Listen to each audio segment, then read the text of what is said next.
Guys, welcome back to Lifestyling Better with me. I have been meaning to do this for the longest. Squid Game 2 came out on December 26th. I was so excited. But man, it took me forever to get to this review. I think I finished watching it in like 1 or 2 days. But the holidays, pardon me, I'm back with all the tea on Squid Game. So it was so interesting. I watched that, or rather, I saw that a lot of people, were saying it wasn't as exciting as the first part and all of that. But I really feel that for the first part, there was the shock factor, right? Everything was so unexpected. But in this second part, I mean, there were already some expectations. We already knew certain things. So I feel like there was no way that the second part could have had the same effect as the first part, right? So I feel like that's why. But to me, it was great. In order to recap the second part, I'm going to go over some things from the first part so that, just to tie in some things that happened in the second part back to the first part and all of that. So at the end of season 1, we see Gi-hoon, player 456, win the game. But before he wins the game, there are 3 players left in the game: his childhood friend Chosong and Chosong Woo, and another lady. He faces off against Chosong Woo in the finale, and the lady dies before that. Actually, Chosong Woo kills her. Before the lady dies, we see her ask Gi-hoon to take care of her brother and all of that. And she also has a mother who is in North Korea, stranded and unable to come to South Korea. And her brother, she left him, I believe, in an orphanage home or something like that to come to the games. So Gi-hoon also, I think he also promises Cho Sung-woo at the end of the game to take care of his mother, or at least Cho Sung-woo asks for that. So when Gi-hoon wins the game, we see him going to the airport to try to reunite with his daughter in America because his ex-wife has moved to America with her now husband. And we see him change his mind. And at that point, it's 1 year after the game. So season 2 picks up at that point and shows us 2 years after that. And during that 2 year period, we see a very different Gi-hoon. If you remember, at the beginning of season 1, Gi-hoon was very lighthearted. He was the bane of his mother's existence. He was always giving her problems. He was just, kind of lighthearted. But in season 2, after the games and winning all that money, we see him really tortured. What has happened in the games has really broken him to a large extent, and he's so tortured. We also see him really fulfilling his promises in season 1. The lady that he promised to take care of her brother, we see him leaving the brother with Cho Song Woo's mom to take care of. In season 2, we see that the boy is really grown up. They're bonded. They're doing well. He also left a bunch of money for Cho Song Woo's mom at the end of season 1. We also see him in season 2 still trying to find the lady's mom.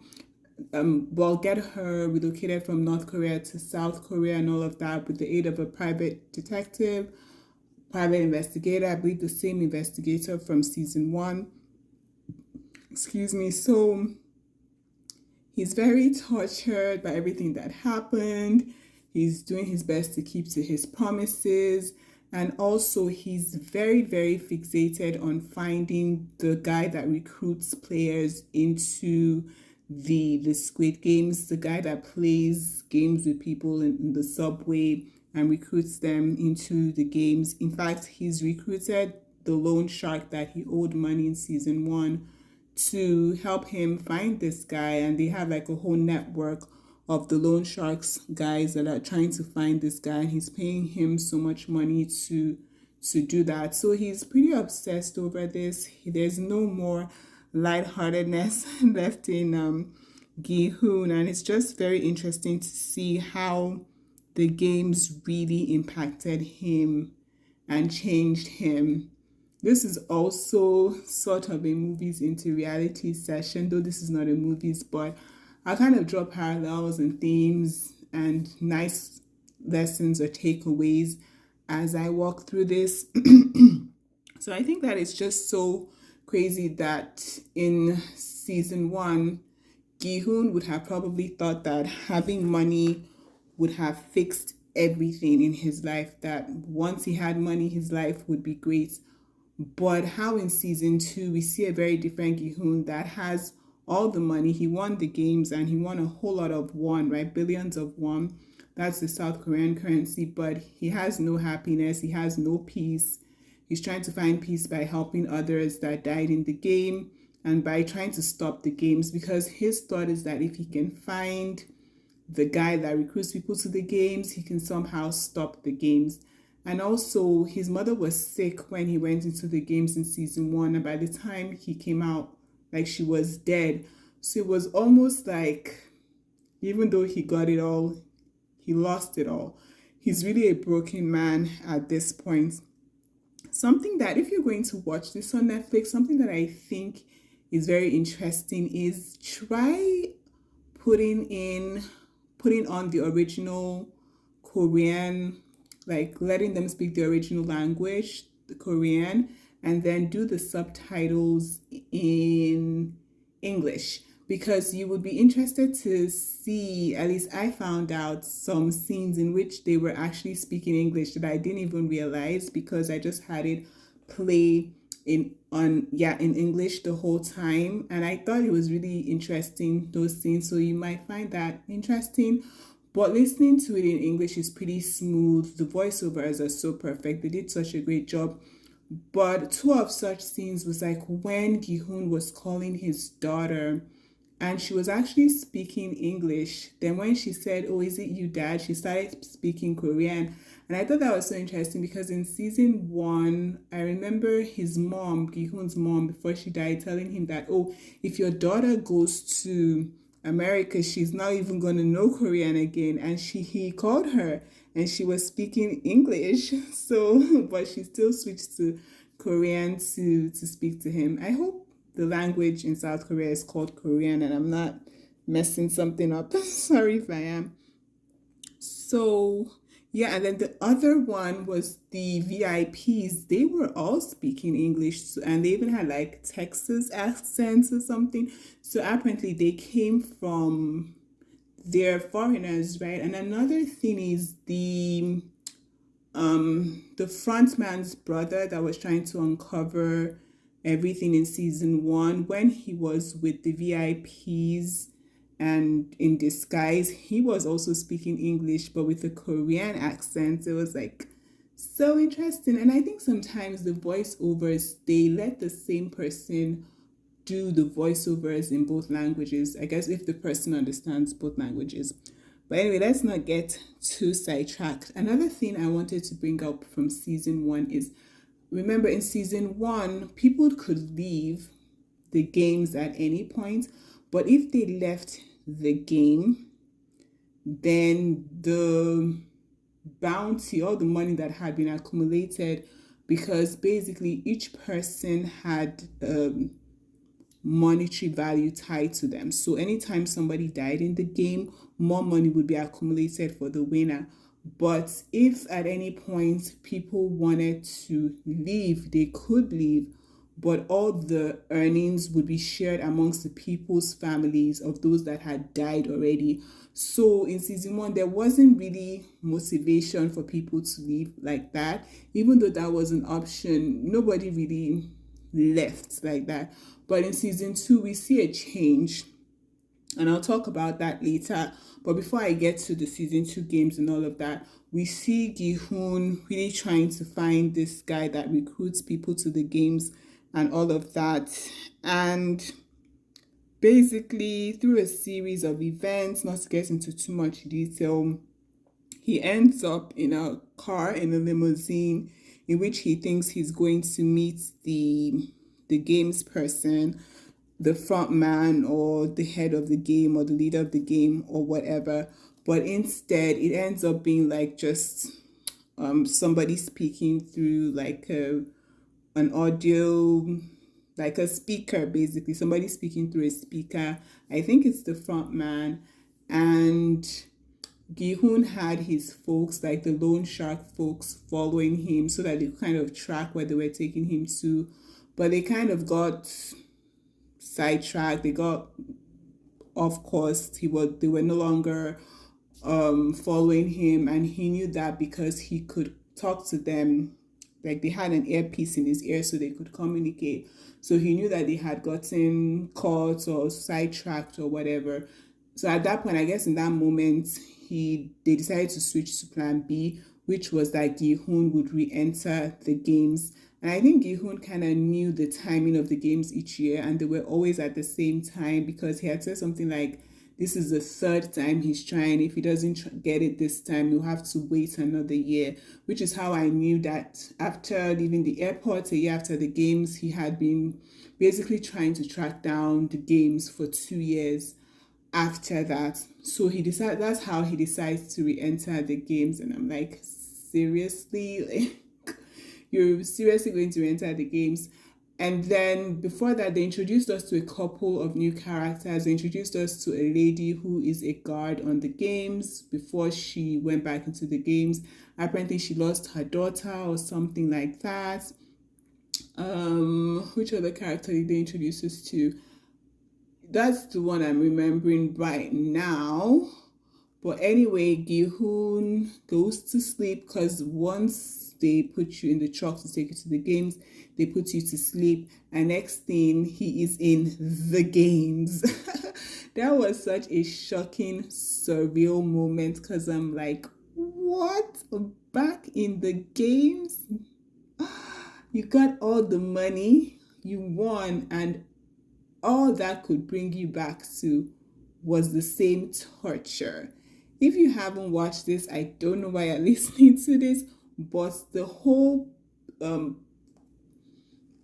foundation of the game, the whole idea behind the game is that people do these games, and when they lose the games, they actually die, they're killed, and then each person that dies, like I said, has a monetary value tied to them. So money builds up in the vault, and the winner, the last person standing, takes the money and goes.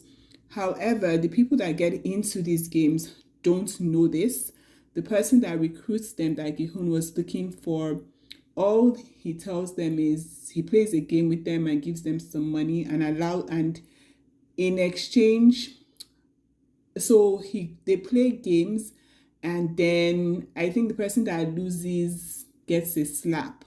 But if the guy that initiates the whole thing with them loses, he doesn't let them slap him. Instead, he gives them money, and then he says something to the effect of, okay, you traded your like dignity for money or whatever. You just do more of this in the games and win a lot of money. I'm not sure if that's what he was doing with everyone, but we saw it play out with Gi-hoon in detail in season 1, and that's what happened. So all they know is that they're going to play games and make money, and they target people that owe a lot of money, people that are really desperate to go into these games. So these people don't know what they're getting into until they get there. But Gi-hoon had gone through this. He knew what it was about. It was such a torturous thing for him. He won all this money and still no peace. He found himself back in that evil place. Unbelievable. Another thing is, before Gi-hoon got into the limo with the speaker of the frontman talking, he actually did connect with the guy that recruits these games, people for the games and all of that. And he ended up playing a game with him. and it was the guy's idea though to play the game, and the game was basically they would keep on shooting, and the odds were, I think, an odds of 1 in 6 or 1 in 7 or something like that, that if they shoot they would actually kill themselves. And they kept on doing that, and by the time it was known the odds were totally against the other guy, he was going to shoot himself. Gihun was like, just admit that you are a loser, whatever, whatever, whatever. You don't have to shoot yourself. And the guy actually shot himself. That was insane. Like, it was the insanity of it all. The guy was even saying that when he was in the games and he was a guard or something, that he looked at the person he was about to kill. Remember, people who don't win the game are killed, and he said it was his father, and then he still killed his father. And that it was at that point that he knew he was so caught up in this. That guy is another just movies into reality. What the F was going on there, like psychoanalyzing this, because it's like somebody that has become so entrenched in evil that it has overtaken him to the point that he will die, kill himself, standing 10 toes deep in that evil. That was crazy. But it was that actually led Gihun to the front man and back in the games, because the guy had said something like what he's looking for, Gihun is looking for, is in his pocket. And that actually led him back to the front man, the games, blah, blah, blah, blah. And also something else I forgot to mention, the front man's brother from season 1, whom had been shot and fell into the river, was apparently rescued by somebody and woke up, and he also was so obsessed with getting back to the games. And I think his angle is kind of interesting because his brother is actually the one who runs the games currently. So it was kind of like his angle was unknown to me, because every time people asked him, because he was going to the police trying to report it, and every time people would ask him, okay, did you see the face of the person who shot you? He never revealed his brother to anyone, even his mother. He never revealed to anyone that it was his brother behind it. So his angle in it all is kind of unclear to me, because yes, you're trying to stop the games, but you know it's your brother that is behind it. So what exactly are you trying to do? Get to your brother and talk to him, or actually really try to stop the games no matter what? That was kind of unclear to me. I also don't think his brother was trying to kill him at the end of season 1. I personally think he shot him in the shoulder knowing he won't die, and kind of arranged for him to be rescued. We'll talk about that as well later, the person that rescued him and some shady stuff going on there. But so where were we? Gihun, yes, he's back in the games, and when he gets to the games, we are introduced to a whole new set of characters. Another thing I want to reference, kind of like from season 1, is remember how player 1 in season 1 was actually the pretty much the founder of the game, who later died and apparently passed down the games to the front man, unless there's a new owner of the game. As far as we know, it's the front man that is running the games now. That is Inho's brother, the one that he shot at the end of season 1. So I think it's just so interesting that player 1 was part of the games in season 1, and in season 2 there's a new player 1 who we will see is also a part of the games. So let's talk about the characters in season 2, the games, Squid Games for season 2. We've come to find out that Jung Bae, Gihu's friend from season 1, is in the games. He has found himself in the games. He's a very funny guy, light-hearted, and he's kind of like, oh, Gihun, you've changed so much. There's no more like light and light-heartedness in you, but he still has that light-heartedness. But remember, Gihun is the only one, apart from the people that are involved in the games, who actually knows that these games is pretty much a life or death thing, right? He's the only one that knows that. So his kind of over seriousness and almost annoyingness at some point is kind of justified. So there is Junpei, Gihu's friend. There's also, let me look at my notes. There's also MG Coin. MG Coin is a guy that I guess ran a YouTube channel and used to give people tips on crypto stock investments, and he gave people a really bad tip and he lost a lot of money. People lost a lot of money and people are mad at him and ready to kill him if he's out there in these streets. His name, I think his name is John. He also had a girl that he was dating before that was in there and had got pregnant and he didn't even know, and she was quite heavy and showing. We also have this mother and son duo. The mother is called Guam Ja, I believe, and the son is called Park Young Suk. The mother and son actually didn't come in together. The son came in to settle his debts. The mother came in to help her son settle his debts, and they were surprised to see each other inside the games.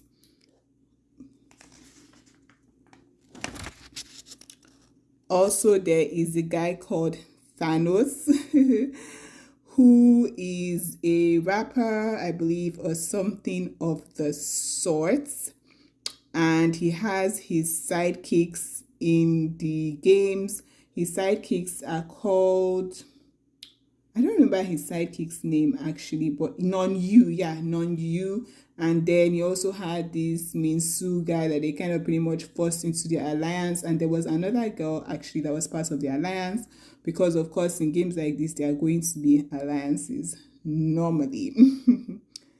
And then there was also a transgender lady, Cho Hong Ju, I believe, who was in there, and she had an alliance with this lady. I don't know if they had a thing or whatever, but there seemed to be some sort of love spark there that never really generated. And then also the guard that I mentioned that lost her daughter and came into the games. They showed us a bit of her life before the games. She was also in there. Yeah, I think those were the main players. Oh yeah, and there's this also shaman lady who was always saying weird stuff, trying to be like, oh, the spiritual sensei of the group. She was also a main player. Let me see anybody else. Okay, last but not the least, player 001. You know, I was saying player 001, there's always something about player 1. Last time it was the founder of the games. This time player 1, believe it or not, is the front man. Jinho's brother, was player 1.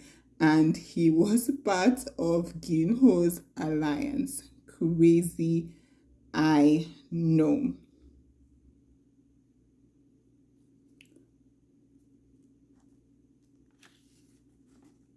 Okay, yeah, so let's talk about the games. Okay, so the first game in season 1 was green light, red light, and in season 2 it was the same game, green light, red light. And in green light, red light, there is a huge giant door that is basically saying green light, red light. Oh, and something else, in case you've not watched it before, the games are children's games, like children's games that they play in South Korea. Very simple games. So the people are thinking, oh, these games are so simple, until they realize it is death at the end of it. And also, when they first introduce us to the game, the arena and everything, they show people signing their agreements. And I think at that point already, Ginho is shouting and getting agitated and being like, everybody needs to get out. And then they give the rules of the game. They let us know that for this season, well, to the players, except Ginho, that's the only season they know. Well, Gihun, sorry, and Inho, who is actually the front man, that's the only season they know. But they say that there's going to be a change. Remember how I was saying in season 1, all the money that is accumulated, if people choose to leave, is shared among the dead players. For this season, if people choose to leave, the money is actually shared amongst the players that are there. So there is obviously more motivation for people to leave in this season compared to season 1. So it's very interesting to see how that plays out, because in this season we really do see after each game, there being literally a vote of people that want to stay versus people that want to go, and majority, taking the lead, right? So it's very interesting to see that dynamics. But right, back to the first game, green light, red light. There's a giant door, and the door says green lights, people can move, red lights, people have to stop. But the catch is, once the door says red light, stop, if you move at all, you basically get killed. But the people don't know this, right? And I think, people are saying season 2 is boring, season 2 is boring. I think it's really nice that they made that common connection between season 1 and season 2 to kind of give it a level playing field. When Gi-hoon sees that he already knows what it's about because he's played the game in season 1. Something that seemed a bit fake to me in this scene is that when everybody stopped, Gi-hoon was basically shouting and telling people that, oh, they shouldn't move, because if the door senses they will move, they will get killed. And people think he's crazy. And his friend John Bay is even like, oh my gosh, I don't know that guy. But what seemed fake to me is that he was shouting, and the only reason he gave as to why he was shouting, even though they were on red lights, which means stop, and he didn't get shot, was because he wasn't facing the door. So the door couldn't sense his movements, which I thought was weird because, I mean, for him to be shouting the way he was, even though he's turned away from the door, I still thought it was weird that the door didn't pick up on that. So there was a great amount of shock, basically, because people thought Gi-hoon was crazy when somebody actually moved at red light and got shot. So everybody just got crazy at that point and started running helter-skelter because they realized that this is a do or die thing, right? You either die or take the money and get out. No other option. So at the end of the first game, many people agitated, and then they remind them that people, I don't know if that's the first time they mentioned it, or they just reminded them that the players that are left can actually, if they choose to leave, they can actually share all the money.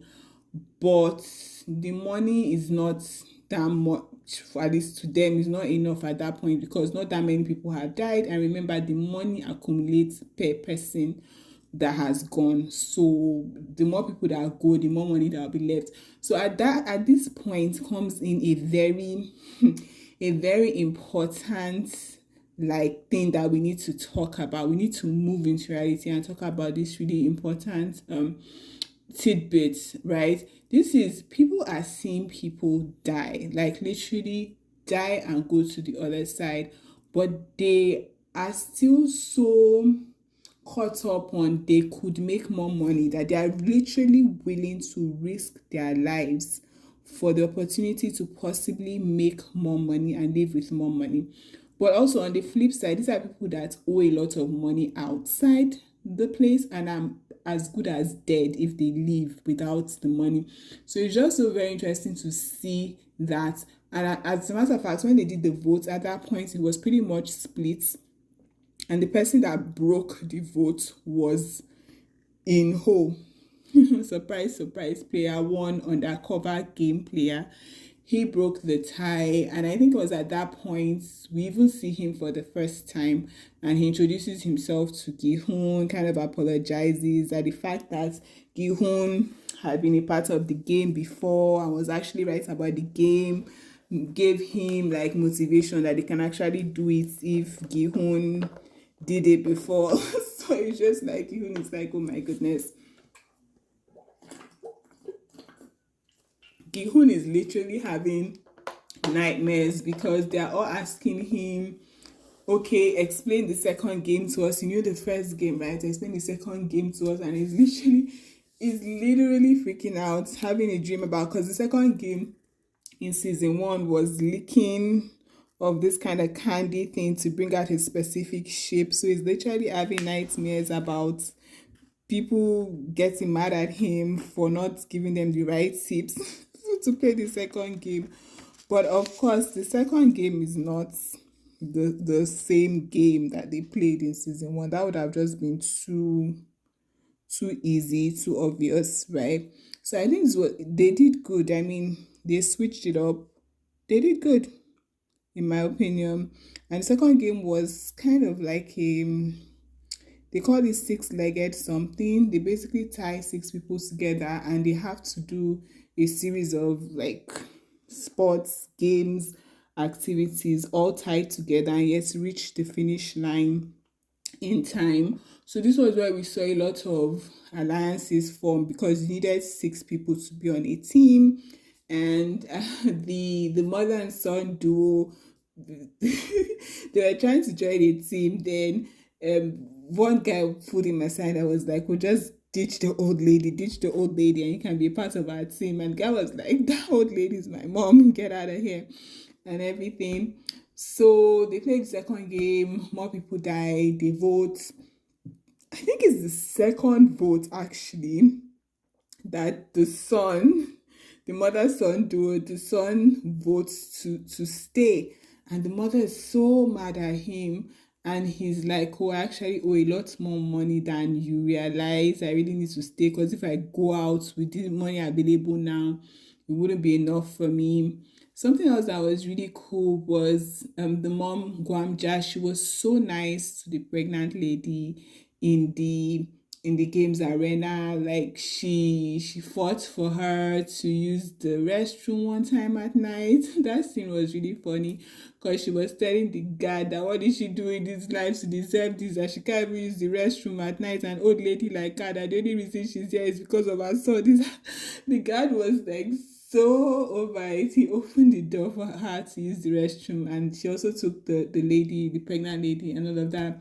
And then it was also kind of interesting to see how she bonded with the transgender lady because she didn't really understand the whole thing as an older woman, but she kind of really accepted her and showed her love as well. So it was kind of nice to see all those dynamics. And the transgender lady also opened up about the fact that she actually used to be in the army. Yeah, and we'll see later that she's really like an army buff. And then in Gihun's alliance, it was Gihun, it was Inho, I know Crazy, it was Jongbei. Also, am I the only one that finds it weird that Jongbei actually voted to stay at one point? Like, literally, you know, your friend won the games, you know, he has billions of won the South Korean currency, right? Like, if y'all leave now, he can just give you that. Why are you risking your life when you have a friend that has so much money? That part was super weird. Did anybody else think that, or was it just me? Then there was also this guy that said he used to be in the army, and he and Jongbei bonded over that because Jongbei used to be in the army as well. So they kind of bonded over that, but the guy was always so extra, like the way he would be doing all the armies, shouting the army commander stuff to Jongbei. Like when he first found out Jongbei was also in the army, because they had like army tattoos. That's how they both knew they were in the army. So there was that guy's name. I thought I wrote his name down, but I guess not because it's been a while I've watched these guys, so I just wrote down the names for whenever I get to it. But yeah, there was this army guy that was also part of Giun's alliance, and then also on the outside, Inho's brother, had actually, I believe, he was still trying to find his brother and the island. That was his own obsession. In season one, he had actually gone to the island. He'd even talked to Gihun during the games, asking Gihun if he knew his brother, called his brother by name. And Gihun was like, "We don't use names in this place." So yeah, they'd actually met, and I think did they reconnect in season two?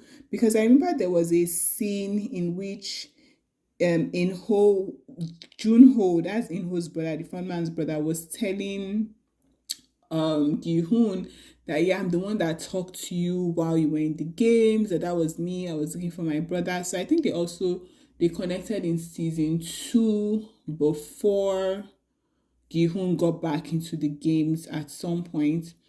So, but anyway, Junho's brother, was actually in a boat looking for the island, looking for the island and all of that. Oh yes, they definitely connected, because something I forgot to mention was the tracker that was there was a tracker put in Gihun's teeth. Like, he actually had dental works put a tracker in his teeth, so that if the backup plan of going to the games work, they can track his location.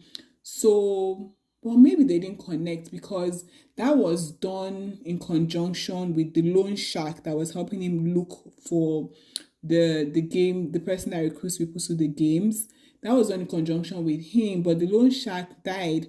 So the loan shark's somebody that was working for him actually got connected to Junho, because Junho was, I think, looking for Gihun. So there was a scene that Junho and Gihun actually connected before Gihun went back into the games. So at the end of the day, basically, they were all working together. Junho, Gihun, the loan sharks, worker, because the loan shark himself had died. Though, like I said, to me, it's kind of unclear what Junho's angle was, because he never told anybody that his brother was the front man, even though he was working with them. So they were working on the outside to track the island through the tracker in Gihun's mouth. But sometime during green light, red light, the first game, Gihun just realized he's not hearing anything, like no connection to the outside world. Like, is this tracker even working? And then he pulled out his teeth, and his friend John Bay was right in front of him, and was like, what? Like, he literally pulled out the teeth that had dental work done on, and he saw that the tracker was gone, and he was like, oh, he's fucked. Like, no connection. So at this point, they don't have the tracker to track Gihun, but they are working with the boat captain, the same one that saved Junho after he was shot on the island, to try to figure out where the island is. And apparently Junho, all this while, because remember, it's been like 3 years since the game, has been working with the boat captain, going almost all the islands in South Korea to try to figure out where the games are. So he's saying, by the process of elimination, because they've been to so many islands, he feels that even though they don't have the tracker on Gihun, they will still be able to locate where the island is. So that is all happening on the outside, by the way. So inside, they played the six-legged game, and then the next game is Mingle, which is basically, they will be doing like this, like a merry-go-round. Is it a merry-go-round? You know, where you have this horses, these carousels, and you go round and round and round, and then at some point it stops, and then it calls a number, and then the number is the number of people you have to take with you to a room before the time is over. And there's only a limited number of rooms, so there will be people left over who will be killed. So something that I feel it has a very nice lesson. I always feel weird saying lesson, because it's a movie. It's learning lesson from movie. But something that I feel like is a very nice point to bring out during that game was, remember the mother and son duo? They they were looking for people to kind of make their numbers, and somebody just pulled the son away from the mother, and Gihun and Junho grabbed the mother before time was gone and saved her. So they were kind of telling her that, my goodness, like, where is your son? Did he leave you? And she wasn't having it. Like, don't talk shit about my son, this, that. No, he was just confused, this, that. I don't think she really shouted on them, but later when somebody brought it up, she was like, don't say that, is my son, this, that. And she just told him, don't worry about it, you're my son, and all of that. There were other, because they would call the numbers over and over again, so they had to do it a couple of times before the game was over. So that happened only once. But I just thought it was amazing how she stood up for her son, even though in a life or death matter, he left her, though he was basically dragged away from her, but he did leave her. So I also, it was amazing how she stood up for him. And there was also this scene that she said that she knows that if she dies, he will be okay, but that if he dies, she will not be okay. So excuse me. I just feel like that whole scene and that whole thing just spoke to the depth and the selflessness of a mother's love. Like there's nothing like it, at least on earth, right? It was just so touching and heartwarming to see that between them and that bond between them. So after Mingle, a lot more people died, right? They did the vote again, and that vote tied. When they did that vote, it was a tie. So they were supposed to wait till the next day to recount the votes or something like that. And it was at that point that Gihun let them know that, I think just before Gihu, yeah, I think Gihu let them know that people may start killing themselves and all of that to make the numbers skew in their favor. That during the games he played, people were doing that, and that the games actually encouraged that kind of thing. And Inho is looking like, oh, really, that happened. And I'm like, you are literally the front man. That whole thing we need to talk about. We need to talk about the fact that Inho, the enemy, like literally Gihun's arch enemy, is right there acting like his best friend and plotting to destroy him completely.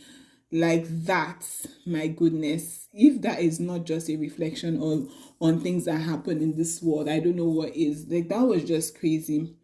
But anyway, so he was saying that, and then not long after that, what was his name? Thanos, yeah, the rapper or whatever, actually got killed. He was getting into it with, I think actually MG Coin or something killed him.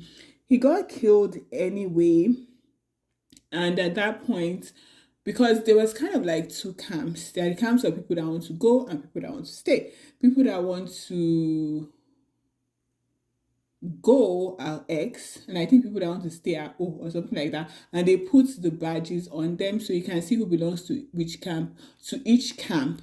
So the people that wanted to stay, Thanos was one of them, and he was saying, well, he died, they killed him. But his sidekick, Non Yu, was saying, oh, look, they killed him because they want the people that will go to be more and win the votes the next day. So Gihun was saying things are getting really hot, that this night people are going to kill themselves, that we need to plan and strategize. And Gihun's idea, oh, and something else that happened in that, I'm not sure it's MG Coin that killed Thanos, but somebody killed him.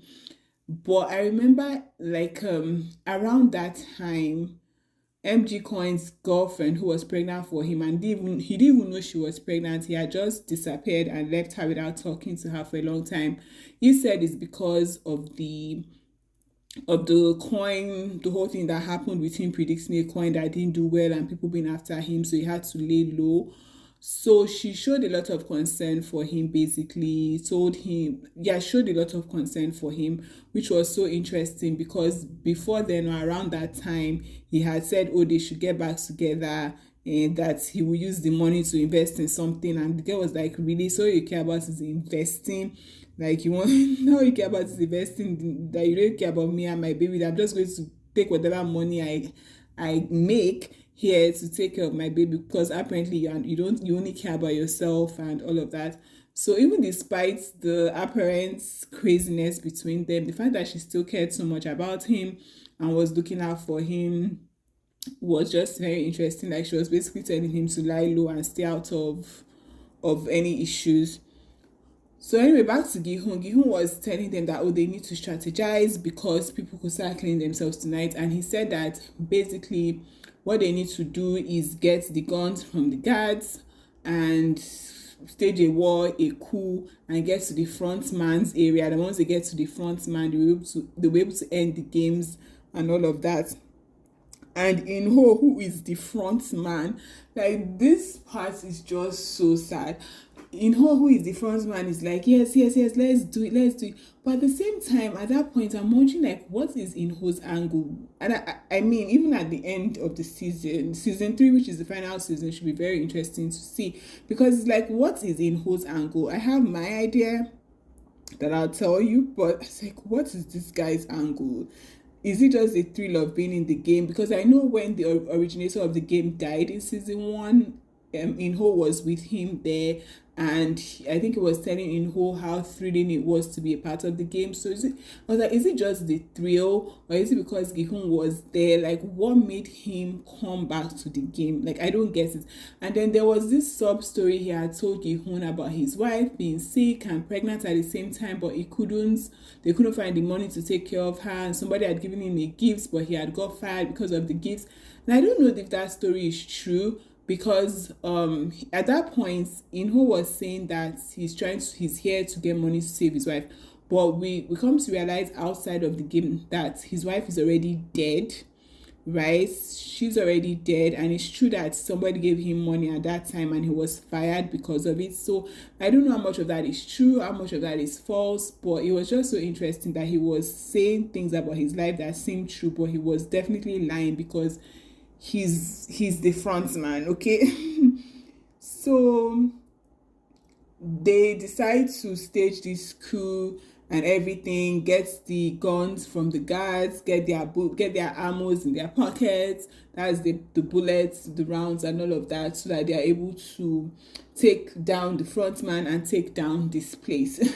So it's very interesting at this point because Gihun and his gang, well, his clique, not his gang, are trying to recruit people that, okay, it's time to fight these oppressors. And at this point, the exes, people that want to stay, people that want to go, everybody's just calm. Like, once Gihun and his people get the guns from the guards, like, nobody's even talking again. Nobody's ready to fight against each other.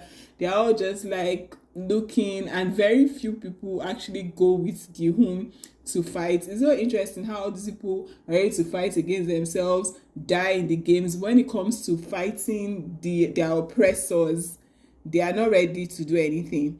And this is another like parallel, right? It's like you are suffering, these people are literally killing you, but they say, okay, go and fight your oppressor. You anyway, you won't make it. You probably won't make it if you stay here.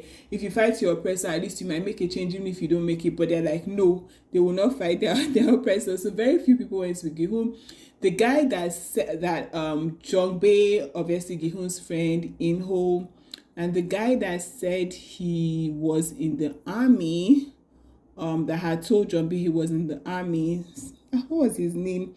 Anyway, that guy also went, and they were they were basically battling the guards and all of that, and trying to get to the front man's area, and they almost got there. But before they got there, obviously Inho, so they split up, Gihun and Jongbei.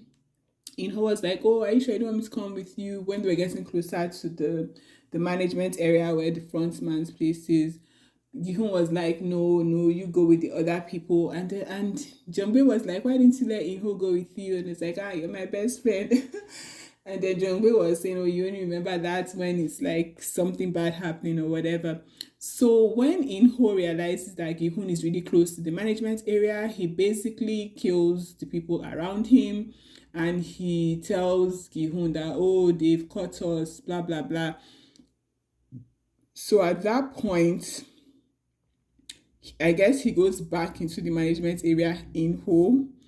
He wears his frontman outfit. But before we get into that, there was a point that they were running out of ammo, like bullets, ammunition, and also they sent that guy that said he was in the army to get ammos. And it seemed like the guy was having a literal meltdown. He was shaking.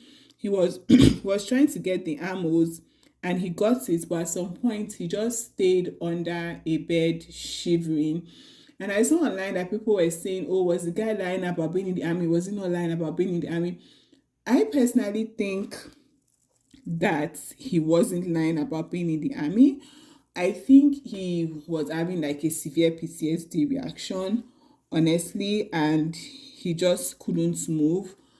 But something that was also strange is there was a time Jongbei was trying to ask him about why his father let him join the army, since he was the only child or very only boy or very protected by his mother, and he kind of like evaded the question. So I do see why people would think he was not in the army, but I think he was. There might be a story there. Maybe they'll share it in season 3, hopefully, because that was kind of like an open-ended thing. I think it seemed to me more like he was having PTSD, honestly, because it didn't seem like he was fighting the guards and everything, but at the point of him going to look for ammo, it's like he just had a breakdown. To me, it seems like PTSD. Let me know what you think. I know there was a lot of debate about that online, but I don't know. So yeah, the transgender lady actually went to go look for him to get the bullets from him, the ammo bullets. But because she remember she was actually in the army before, so she was actually like really fighting the guards, as in she was on top of her game. And that guy that has been saying he's in the army since I was announcing, he's the one that ended up having a meltdown. So it's not always the people you think. I feel like that was just the whole lesson from that part. It's like it's not always who you think. Like, who would have thought that a transgender lady would be able to fight like that? Whereas the guy that was saying he's in the army, couldn't even do anything. Though he was acting a bit extra but being in the army the whole time, which is why I think people don't believe he was actually in the army. But so by the time the transgender lady came to get the ammo, that was around the time the front man had killed who had killed the people around him, and came out to confront Jong Bae and Gi Hun. So at that point, the guards were regaining control over the place. So yeah, they kind of had outnumbered and overpowered the people that were doing the rebellion at that point. So at that point, the transgender lady was still trying to come out to fight against them. Then the mother, that old lady, was like, you better stop. This is not how you want to die. So her part is just really like sweet and nice, because she was just kind of like a really calming, nice mother figure in the midst of all the craziness. Like, she would even talk about how when they get out of here, they will have like dinner together and all of that. I remember I said that the transgender lady, there was a girl that was also on the alliance that seemed to have a thing. They seemed to have a thing, respect, love. I don't know, maybe it would have been something. But that lady actually died during the mingle game, and that really broke the transgender lady. What's her name? So I can actually call her name. Yeah, I'm not finding it now. But that actually broke her and all. And she died because so they were trying, because it was mingle, right? So you need to get a certain number of people in a room. But she hadn't come into the room soon enough, and the lady was trying to go and get her. But before she could go get her, MG Coin actually came in and just slammed the door.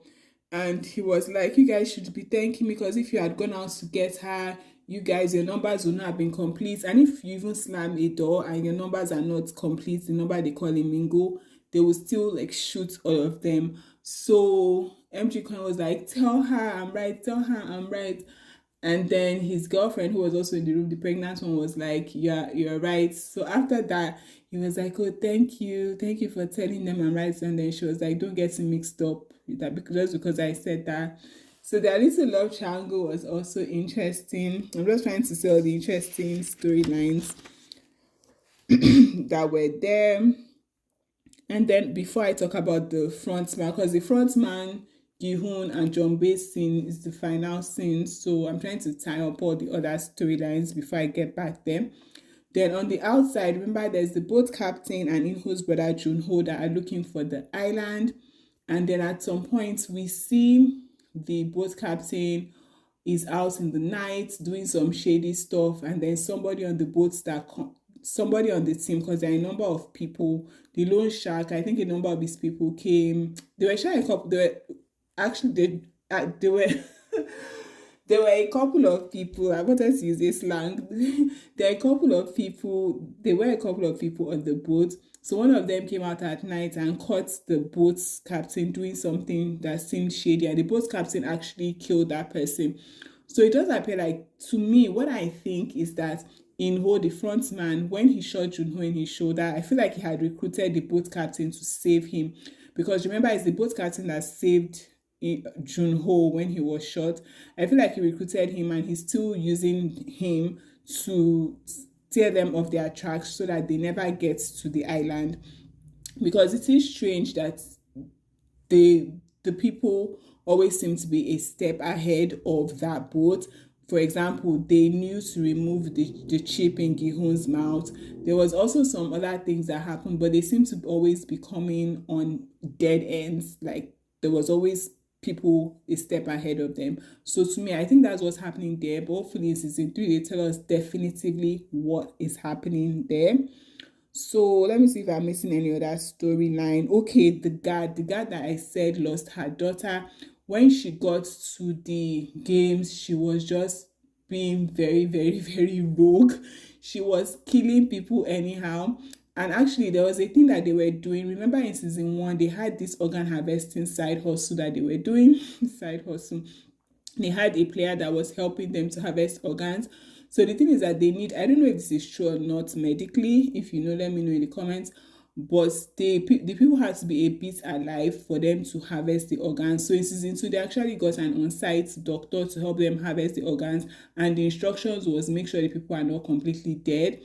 And actually, remember from season 1, the front man was not really, he didn't care about this their organ harvesting thing. It was not part of the whole thing. The whole thing to the front man and the creator of the game was like, these people out there, the world is against them, but once they are in here, it is a level playing ground and they all have an opportunity to win the money.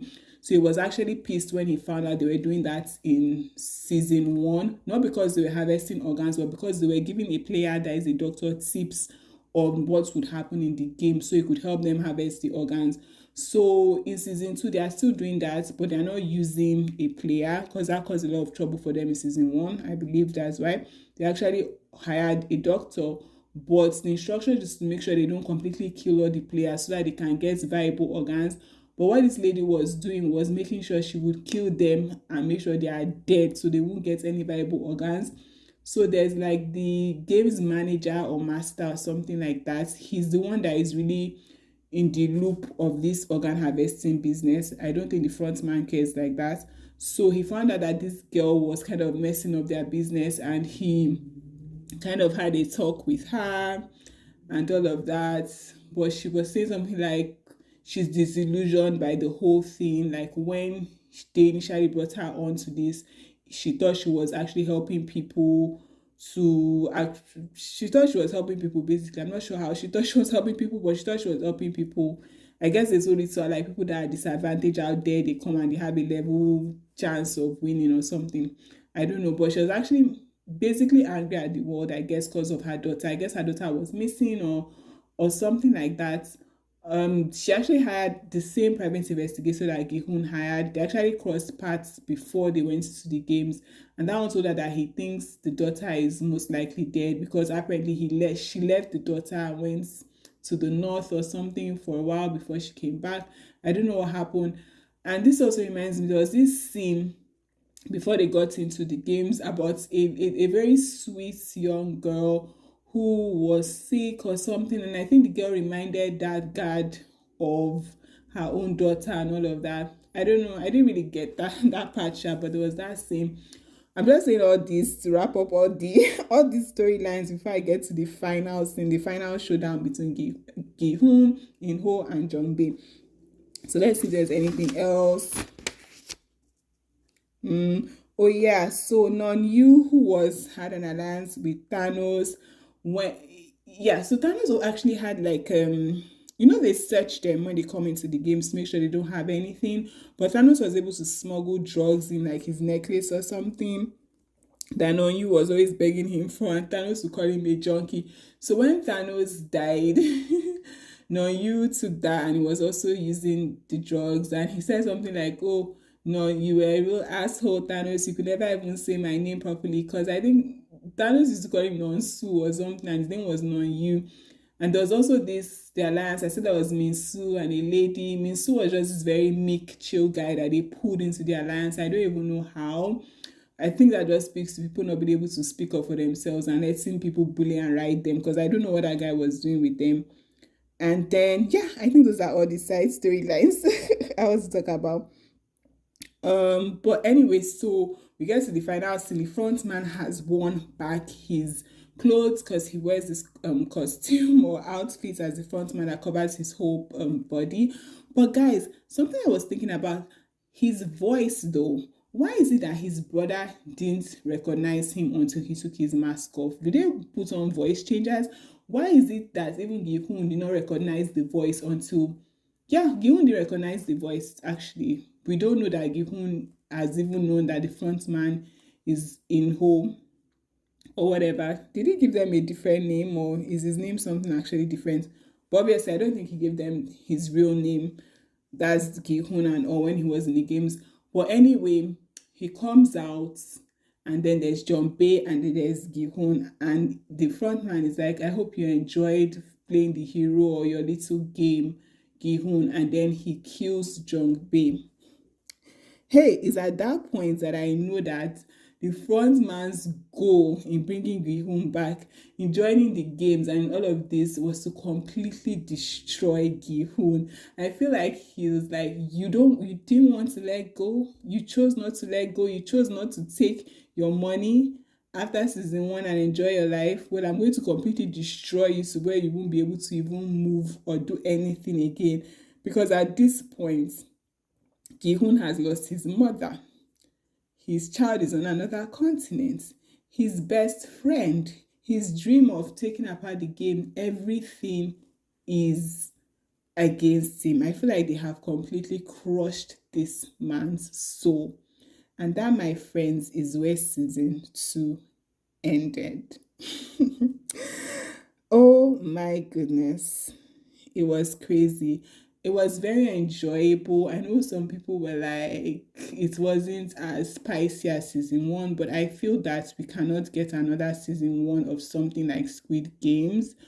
I'm also kind of happy that they are choosing to just end it on season three, like leave when the ovation is loudest, because I feel if they keep going on and on and on, it will just go nowhere. So I'm happy that they have another season upcoming, and I think that season is scheduled to come sooner than season two came, because the gap between season one and season two was quite a lot. So I'm excited for that. Please let me know what you thought in the comments, if I missed any storyline. I feel like this narration was all over the place because it's been a while I actually watched this. But if you watch this to the end, just know you are the realest MVP. Love you so much. Thank you. Thank you so much for watching, for supporting me, and all of that in this YouTube game. Please remember to like, share to anyone you know will enjoy this. Subscribe. Till the next one, guys. Bye. It's lifestyling better with me. Bye.